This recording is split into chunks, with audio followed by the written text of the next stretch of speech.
আপনারা দেখছেন কিভাবে কাজীপাড়ার গহিরার এক গৃহিণী, যিনি সম্পর্কে আমার ছোট মামি হন, তিনি তার ছাদকে রূপান্তরিত করেছেন এক অনন্য সবুজ বাগানে।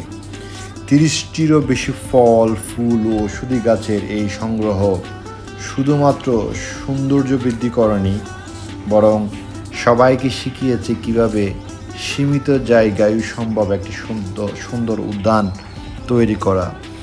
তার এই বাগান শুধু একটি ছাদের নয়, এটি সকলের জন্য এক বিরল প্রেরণার উৎস।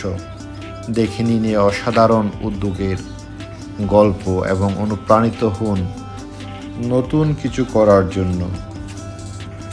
চমৎকার ফল, চমৎকার ফুল এবং ভেষজ উদ্ভিদ এখানে আমরা দেখতে পাচ্ছি। অপূর্ব